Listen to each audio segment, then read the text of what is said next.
언제나 불러도 좋은 찬송이지만 요즘 같은 가을에는 더더욱 가슴에 와서 닿는 찬송인 것 같습니다. 가을은 참 아름다운 것 같습니다. 오늘 예배당에 들어와서 여기 꽃꽂이 꽃들을 봤거든요. 하나님께서 만드신 색깔이 어떻습니까? 큰 거, 작은 거, 모양도 다 다르고 색깔도 너무너무 다양한데 하나같이 다 예쁩니다. 하나님께서 하시는 일은 다 그런 줄로 믿습니다. 여러분, 지금 화면에 비춰주고 있는데 예배당에 못 오시고 집에서 드리시는 분들 잘 보시기 바라요. 이 꽃꽂이를 보면서 무슨 생각을 했느냐 하면 우리들도 저 꽃과 같았으면 좋겠다는 생각을 했습니다. 우리 이름도 달라, 성격도 달라, 살아온 환경도 오늘의 처지도 다 다르고 믿음도 다 다르겠지만 하나님께서 내려다보실 때 꽃 한 송이 한 송이처럼 우리들도 예쁘게 사랑스럽게 하나님께서 보아주시기를 바라는 마음이 간절합니다. 이 꽃은 이렇게 잘 피어서 하나님 영광을 드러내는데 우리들도 믿음의 꽃을 잘 피워서 하나님의 영광을 나타내기를 원합니다. 예수님께서는 가르치실 때 비유를 많이 사용하셨죠. 특별히 하나님 나라 천국을 가르칠 때 비유를 많이 사용하셨습니다. 오늘 읽은 이 짧은 말씀 역시 하나님 나라에 관한 예수님의 비유입니다. 여러분 26절 우리 한번 다 같이 읽어보실까요? 또 이르시되 하나님의 나라는 사람이 씨를 땅에 뿌림과 같으니, 이렇게 시작되는 하나님 나라 비유입니다. 근데 이제 몇 가지 우리가 주목해야 될 것이 있는데, 첫째로 하나님 나라는 작게 시작한다 하는 겁니다. 여러분, 하나님의 나라가 큰 나무처럼 흐드러지게 이삭이 많이 매달린 어떤 추수 때의 나무나 식물처럼 그렇게 시작하는 게 아니고 아주 작게 시작합니다. 예수님께서도 혼자 시작하셨고 얼마 후에 제자들이 있었지만 예수님의 공동체는 유대 사회에서 작은 씨 하나처럼 작았습니다. 볼품이 없었습니다. 그러나 여러분, 여기서 중요한 것은 무엇이냐 하면 그 씨가 작고 보잘것없다 할지라도 씨는 언제까지나 씨로 남아있는 것은 아니라는 것입니다. 여러분, 그 씨 속에는 하나님께서 입력하신 생명 프로그램이 들어있고 그 프로그램에 따라 때가 되면 싹이 날 수 있게 하시는 생명의 능력, 하나님께서 집어넣어 주신 것이 들어있습니다. 그래서 지금은 작은 씨 하나처럼 보이지만 나중에 그것이 얼마나 풍성하고 놀라운 결과를 가져오는지 우리가 알지 않습니까? 그래서 여러분, 오늘 눈앞에 있는 씨를 보지 않고 씨 속에 들어있는 생명의 능력을 믿는 믿음을 가진 사람은 현재에 낭망하는 것이 아니라 미래를 향하여 날아오르는 믿음을 가지게 됩니다. 그래서 성도의 믿음은 그 믿음 속에 과거도 있고 현재도 있고 미래도 다 들어있게 됩니다. 여러분, 이 씨라고 하는 것은 하나님 나라 복음을 상징하는 거라고 보통 생각을 하는데 이 복음의 씨앗 속에는요, 과거가 다 들어있어요. 하나님께서 우리들을 위해서 행하신 지난 세월의 아름다운 일들이 다 들어있습니다. 천지를 창조하신 일, 죄인된 인간을 버리지 아니하시고 구원하기로 작정하셔서 메시아를 보내기로 마음 먹으시고 때가 찼을 때 예수님을 이 땅에 보내셔서 예수님 십자가와 부활을 통해서 생명의 길을 우리에게 활짝 열어주신 하나님께서 우리들을 위해서 행하신 지난날 과거의 은혜로운 모든 일들이 그 복음 속에 다 들어있습니다. 우리가 어떤 사람에게 복음을 전한다 하는 말은 하나님께서 당신을 위하여 이러이러한 아름다운 일을 하셨습니다라고 알려주는 거 아니겠어요? 여러분, 우린 지난 세월 하나님께서 우리를 위해서 하신 그 모든 일들에 대해서 믿고 그것들을 가슴 속에 간직하고 살아가고 있으니 우리 믿음 속에는 과거가 들어있다고 하겠습니다. 뿐만 아니라 우리 성도들의 믿음 속에는 현재도 들어있어요. 현재 나는, 우리 가정은, 우리 교회는 작은 씨 하나처럼 작아 핍박도 당하고 고난도 당하고 어려움이 많아. 이 세상에서 그리스도인으로 사는 것은 참 힘들어. 이게 현재죠. 그러나 하나님께서 우리 중에 함께 하시면 내가 지금 있는 곳이 초막이든지 궁궐이든지 바로 거기서 하나님 나라의 기쁨을 맛볼 줄 믿습니다. 이렇게 믿으면서 이 현재 속에서 하나님을 경험하며 승리하는 그리스도인으로 살아가니까 우리 믿음 속에는 현재도 들어 있습니다. 또 우리들의 믿음 속에는 놀라운 미래가 담겨 있죠. 아까도 말씀드린 것처럼 씨 속에 하나님께서 그런 것들을 넣어주셨기 때문에 이것이 풍성한 열매를 가져올 걸 우리는 믿고 있지 않습니까?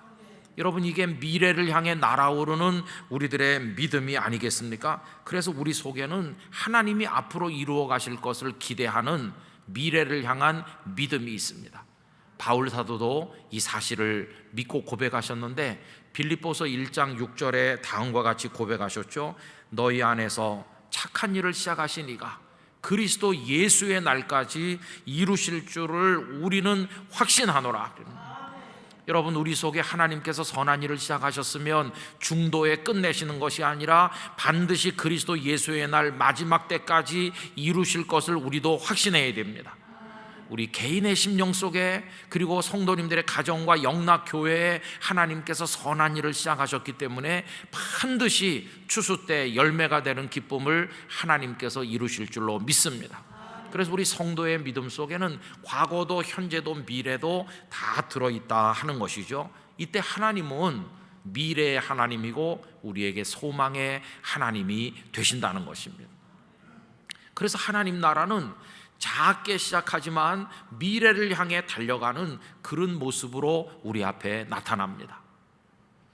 두 번째로 오늘 이 비유에서 우리가 주목해야 될 것은 하나님 나라는 상당한 시간을 필요로 한다고 되어 있다는 것입니다.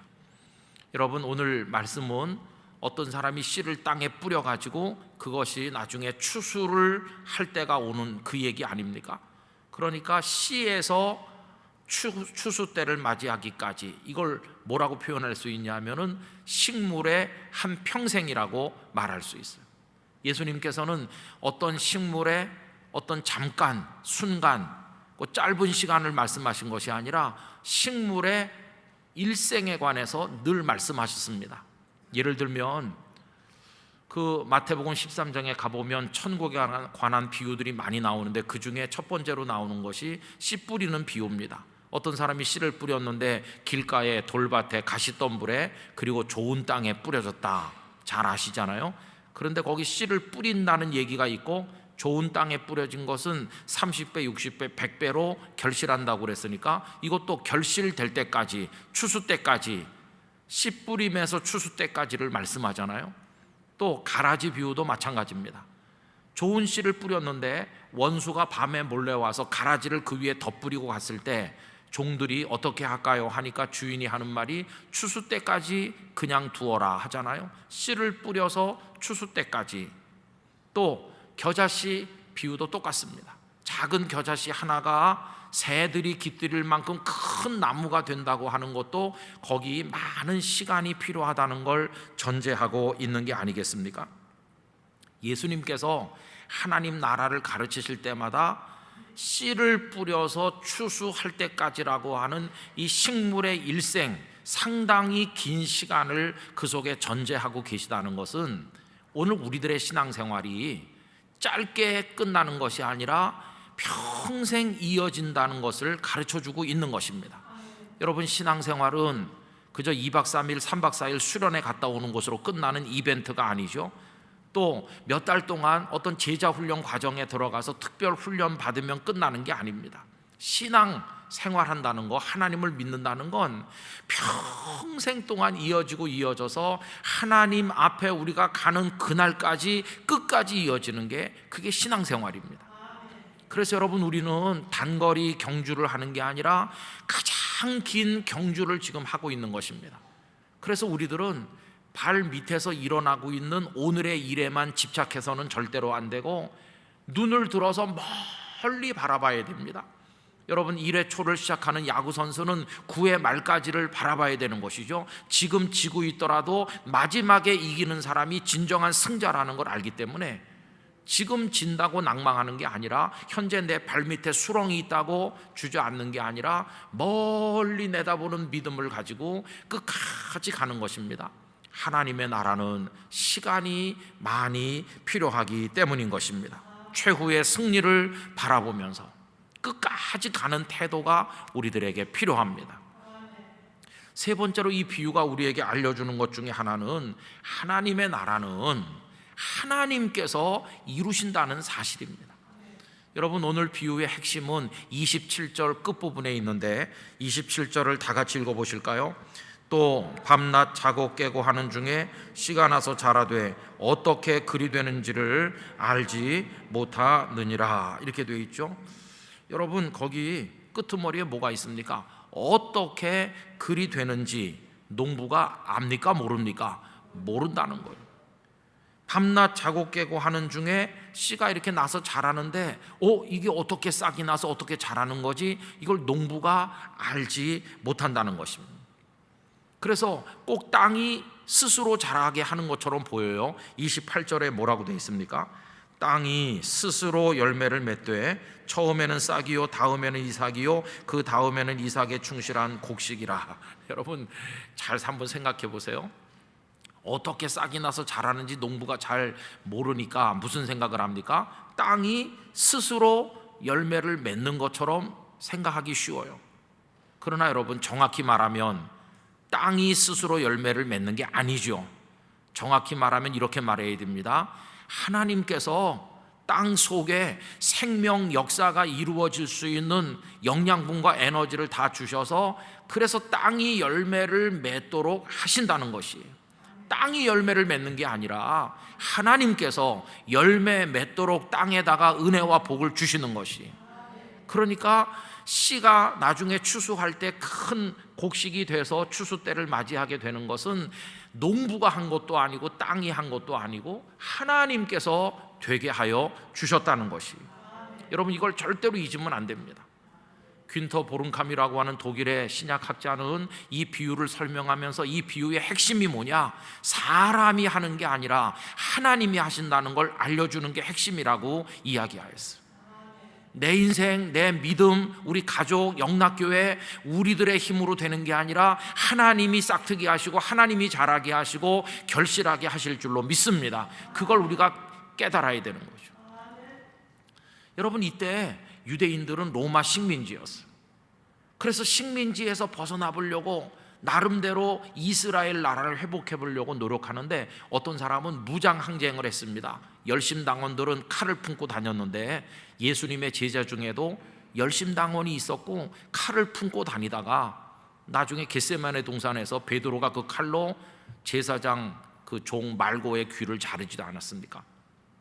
또 어떤 사람들은 우리가 율법을 지키지 않았기 때문에 이렇게 됐다고 하면서 율법 조항 하나하나를 철저히 지키려고 노력했는데 그 대표적인 사람들이 바리새인들이죠.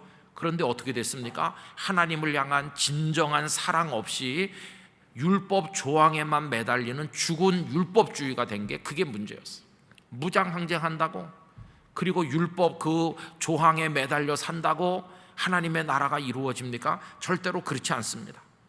하나님의 나라는 하나님의 손으로 하나님께서 하나님의 때에 직접 이루신다는 것을 우리에게 알려주고 있는 것입니다.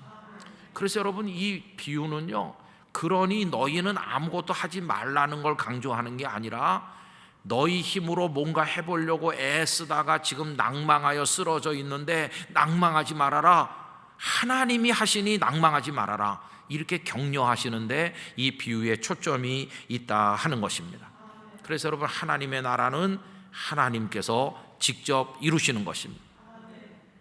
그러면 이 세 가지를 이제 이렇게 전제를 해놓고 이 비유를 묵상을 하면 이 비유가 우리에게 주는 신앙의 교훈이 몇 가지 있을 거 아니겠어요? 그 첫째는 이걸 안다면 이제 우리는 절대로 조급함을 가지고 살아서는 안 되겠다는 걸 깨닫게 됩니다. 여러분 아까 말씀드렸죠. 하나님의 나라는 씨에서부터 추수 때까지 상당히 긴 시간을 전제하고 있다고 말씀드렸죠. 이건 오래 걸리는 겁니다. 그러니까 현실 속에서 우리가 살아갈 때 조급해서는 안 된다는 것이죠. 근데 오늘 이 시대는 초스피드 시대잖아요. 빠른 건 좋은 것이다 이렇게 생각해요. 빨리 가속할 수 있는 자동차가 비싸고 인터넷도 속도가 빨라야 되고 빠른 게 좋다. 근데 빠른 게 좋다고 생각하니까 그 속도에 뒤처지지 않으려고 우리 전부 지금 가랭이가 찢어지려고 그래요. 따라가기 힘들어요. 그러다 보니까 내가 지금 병들어 가는데도 나를 살필 여유도 없고 다른 사람이 쓰러졌는데 멈춰서서 일으켜서 돌봐줄 마음의 여유가 없어요. 전부 헐떡대면서 이 경쟁에 처질까 봐 너무 힘들어요. 그래서 지친 사람들이 좀 다르게 말하는 것 같습니다. 이렇게 사는 건 잘못된 거다. 좀 천천히 밥 먹고 잘 씹고 생각도 좀 천천히 하고 말도 좀 천천히 하고 그리고 좀 천천히 걸어가고 좀 천천히 해야 돼 이렇게 하죠. 근데 오늘 저는 말을 빨리 합니다. 시간이 없어가지고. 근데 그래서 요새 이 도시의 스피드 경쟁에 지친 사람들이 촌으로 들어가서 씨 심는 거예요. 씨를 심어갖고 거기 뭐가 열릴 때까지 가을까지 기다리고 천천히 사는 걸 좋아하는 전원 생활에 대한 그런 마음들이 사람들 속에 많이 있는 것 같아요. 여러분 신앙생활에 중요한 것은 절대로 조급하지 않아야 된다는 것입니다. 속도보다 중요한 것은 방향입니다. 방향만 오르면 좀 천천히 걸어도 꾸준히 가기만 하면 목적지에 도달하게 돼 있어요. 그런데 방향이 틀리면 아무리 빨리 달려도 소용이 없잖아요. 그런데 우리는 하나님의 은혜로 방향을 잘 정했어요. 우리는 하나님을 향해 가기로 결심했으니까 잘한 겁니다. 이 땅의 나라가 아니라 하나님의 나라를 향해 걷기로 했으니까 우리 방향이 옳은 겁니다. 잠깐 있다 없어질 것을 향해 달려가지 않고 영원한 것을 위해 가기로 했으니까 우리 방향이 잘 정해졌어요. 이제 중요한 것은 빨리 가지 못한다고 애달파할 거 없이 한 걸음 한 걸음 멈춤 없이 꾸준히 가기만 하면 하나님이 축복하시는 목적지에 우리 모두 도착하게 될 줄로 믿습니다. 여러분 믿음이 성장하는 거, 사람의 그 인생과 인격이 변화되는 거, 이런 것들은요 하루아침에 스피드 그거에 따라서 빨리 되는 게 아니에요. 그건 오래 걸리는 것이에요. 예수님께서 제자들을 부르실 때도 한 3년은 미리 잡으셨어요. 시간을. 여러분 기적을 일으키는 건 그 순간에 바로 됐지만 이 생짜배기 제자들을 성숙한 사람으로 만드는 데는 시간을 오래 잡으셨어요. 그래서 조급하지 말고 꾸준히 하나님을 바라보며 나가야 된다는 것입니다. 저는 우리 영락교회도 똑같다고 생각해요. 목사가 설교 한번 잘한다고 갑자기 달라지고 그런 일은 일어나지 않아요. 그러나 영락교회가 하나님의 말씀 위에 뿌리 내리기로 방향을 정하고 영락교회가 하나님 원하는 하나님 나라 그 영광을 위해서 살기로 마음의 결심을 똑바로 하면 온 성도들이 꾸준히 가면 하나님께서 성숙시키시고 변화시키는 역사를 보게 해 주실 것이라고 믿습니다. 조급해하지 말고 꾸준히 하는 거죠. 뭐 되는 게 없는 것 같아, 눈에 띄는 게 없어, 괜찮아요. 그래도 조급하지 말고 우리의 신앙과 삶을 하나님 앞에서 지켜나가기를 간절히 부탁을 드립니다. 두 번째는요, 하나님의 나라는 사람의 손에 의해서 되는 게 아니고 하나님께서 직접 이루신다고 말씀드렸잖아요. 그러니까 우리가 할 일은 뭐냐 하면 그 하나님께서 이루실 걸 믿되 끝까지 낙심치 말고 믿어야 된다는 것이, 하나님을 끝까지 여러분 믿어야 됩니다. 어떤 농부가 씨를 뿌렸는데 막 안달과 조바심이 나가지고 매일 가서 들여다보는 거예요. 이게 왜 싹이 빨리 안 나나 애를 태우면서 들여다본다고 그게 눈에 보이나요? 안 보이죠. 씨를 땅에 심었으면 집에 가서 편안히 자면 되는 거예요. 계속 보고 앉아있다고 되는 게 아니거든요. 그냥 가서 편히 자다 보면은 이게 어느 날 싹이 나는 것이에요. 여러분 이건 성도가 하나님께 대해서 가지는 믿음이라고 생각합니다. 제 아버님께서 서울 생활 정리하시고 과수원을 한다고 가셨는데 제가 한번 가봤거든요. 그랬더니 사과 묘목을 많이 사다가 묘목을 이제 심으시는데 보니까 좀 기름지고 평평한 땅이라면 좋았을 텐데 좀 비탈에다가 돌멩이도 많고 될 것 같질 않더라고요. 저는 뭐 꽃이 하나도 심어본 적이 없으니까 잘 모르잖아요. 그래서 아버님께 말씀드리기를, 아유, 땅이 너무 척박하고 비탈인데다가 안 될 것 같은데 여기다 하셔서 되겠어요? 이렇게 하니까 아버님께서 여러 번 하신 말씀이 지금도 기억되고 있습니다. 땅은 거짓말하지 않는다, 이 말씀을 여러 번 하셨어요. 근데 이제 와서 생각해 보니까 그건 하나님께 대한 제 아버님의 신앙 고백이었어요. 땅이 거짓말을 하지 않는 게 아니라 아까 말씀드린 것처럼 하나님께서는 땅 속에 생명 역사가 일어나도록 다 준비해 놓으셨기 때문에 심어 놓으면 그 다음에 하나님께서 우러를 주시고 땅 속에서 역사하셔서 그것이 열매가 될 걸 우리 아버지께서는 믿고 계신 것이, 아버님의 믿음이 옳았어요. 몇 년 지나니까요, 그게 막 이렇게 옆으로 퍼지고 사과나무가 좀 굵어지더니 어느 해 한 나무에서 사과 한 상자 정도 나오는 거예요. 우와, 사과가 열렸다. 그래가지고 그걸 가지고 와서 막 성도들하고 나눠 먹고, 그 다음에는 한 나무에서 막 수십 상자씩 나오는 거예요, 사과가. 여러분, 우리 그거 믿어야 됩니다. 하나님께서 하실 것입니다. 하나님께서. 이 마가복음이 기록될 당시에 로마 치하에서 핍박받고 어려우니까 성도들이 안달이 나요. 하나님의 나라가 언제 오는가, 이렇게 불안하고 괴로워요. 근데 마가는 이 마가복음을 기록해서 예수님의 이 말씀을 성도들에게 들려줌으로써 걱정하지 마세요. 지금은 우리가 핍박을 당하고 어려움 당하는 것 같지만 하나님이 이루실 날이 있으니 두려워하지 마세요. 이거를 성도들에게 알려주었던 것이죠. 여러분, 그래서 농부가 씨는요 어디다 심습니까? 땅에다 심죠. 땅에다가 씨를 심음과 동시에 농부는 또 하나의 씨를 심습니다. 하나님께서 싹터 자라 추수 때를 맞이하도록 역사하실 줄 믿습니다 하는 그 믿음의 씨는 어디다 심나요? 하나님께 심는 거예요. 하나님께. 하늘에 하나님께 씨를 심었어요. 그래서 여기 이 식물의 씨는 땅에서 자라고 뿌리가 내리고, 하나님께 심은 농부의 믿음의 씨앗은 하나님께 뿌리를 내리고 자라는 것이, 이 씨앗이 싹이 터서 이렇게 자라오름에 따라서 그렇다, 하나님께서는 정말 당신의 일을 이루신다고 하면서 하나님을 향한 믿음의 뿌리가 깊어질 때, 오늘 설교 제목 그대로 하늘의 믿음의 뿌리를 내리는 성도로 살아가게 될 줄로 믿습니다. 그 믿음으로 어려운 오늘의 시대를 살아가야 돼요.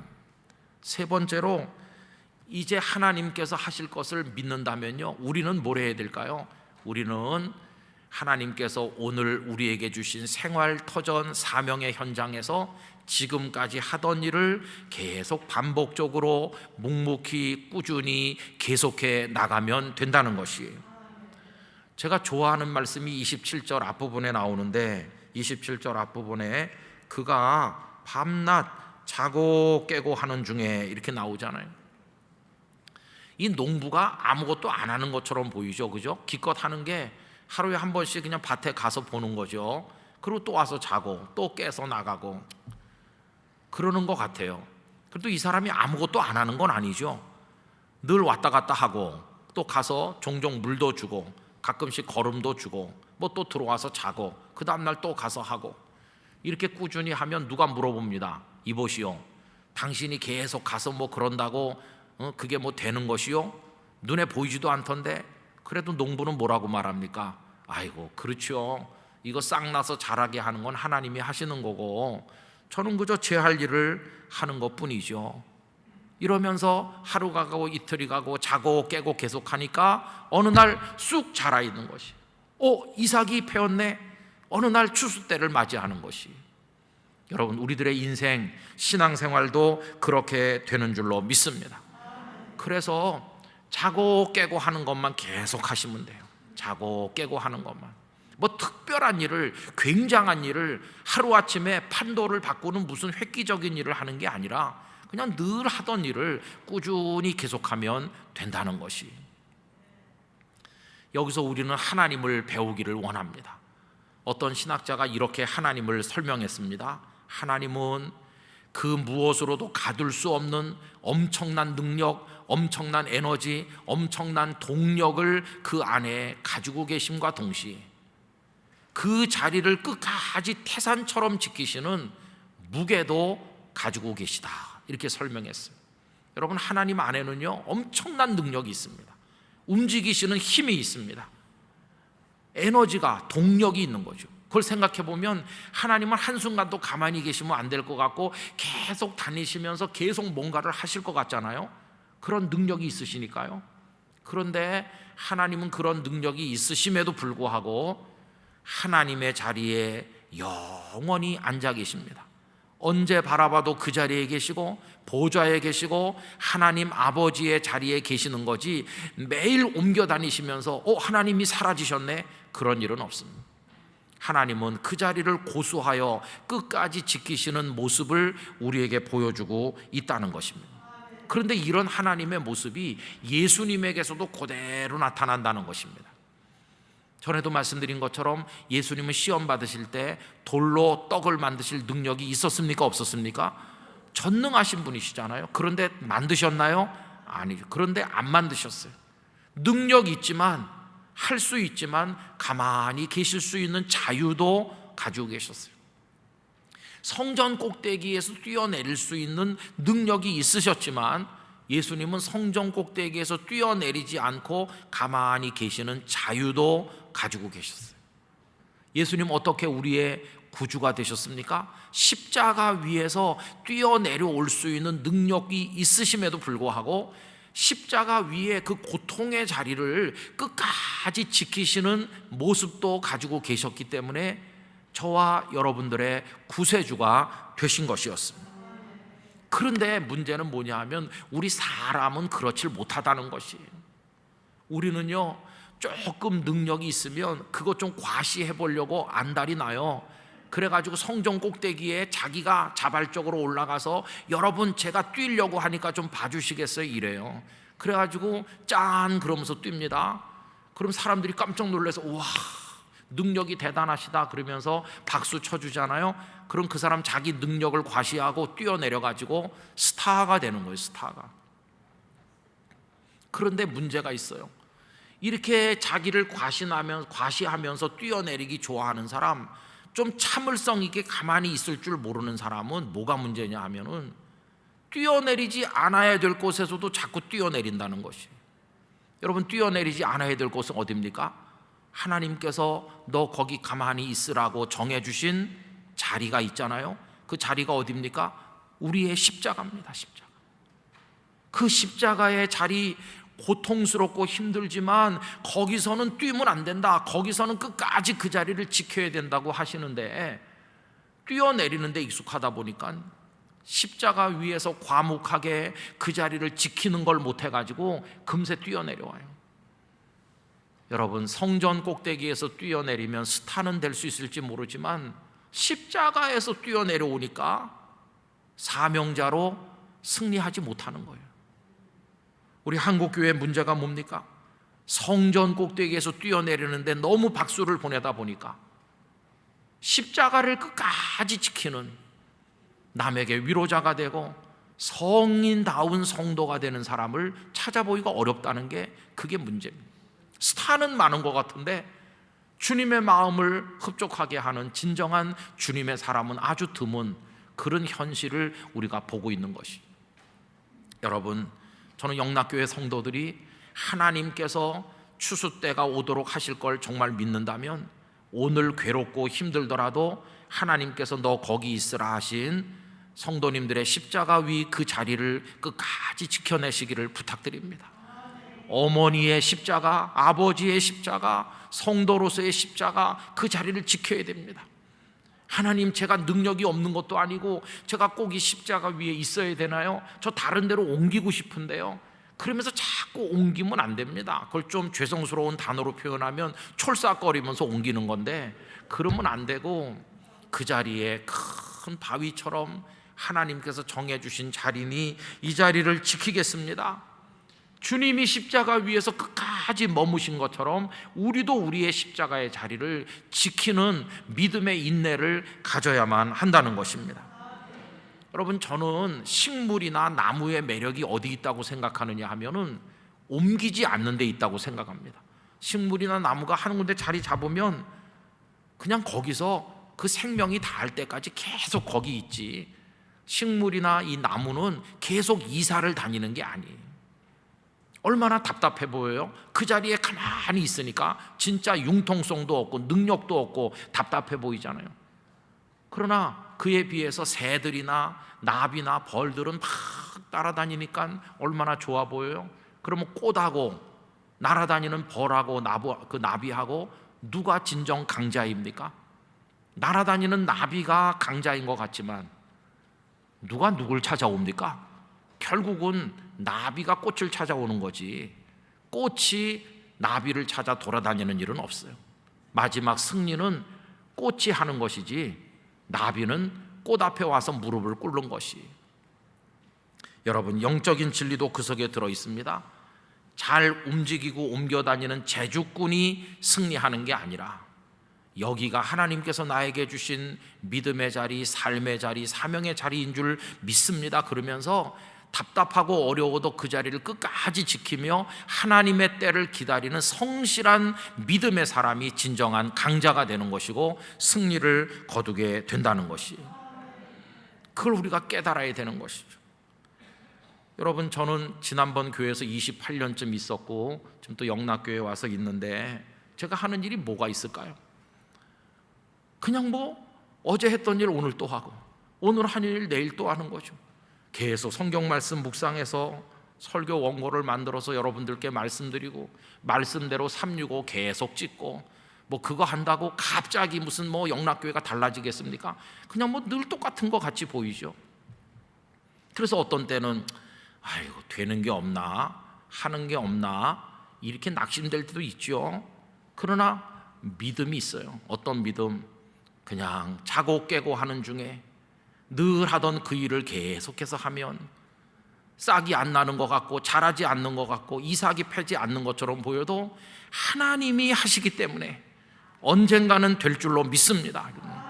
그냥 그래서 어제 했던 일 오늘 하는 거예요. 또 여러분, 지난 주일도 예배 드렸고 그 전에도 10년 전 20년 전에도 예배 드렸는데 오늘 또 드리잖아요. 오늘 예배 드린다고 무슨 갑자기 뭐가 되겠어요? 그러나 이 예배를 드리는 이 모습을 통해 하나님은 추수 때를 주실 줄로 믿습니다. 오늘의 무릎 꿇음이, 오늘 눈물을 흘리며 기도하고 오늘 또 고민하고 그리스도인으로 어떻게 살아야 될까 애쓰는 여러분들의 그 모습이, 어떻게 내가 가족 구성원으로 영락교회 성도로 어떻게 살아야 될 것인지 애쓰고 기도하는 그 반복되는 답답한 일이, 그게 자고 깨고 하는 것이고 하나님은 당신의 때에 우리들에게 열매를 안겨 주실 것입니다. 그때까지 꾸준히 가는 것입니다.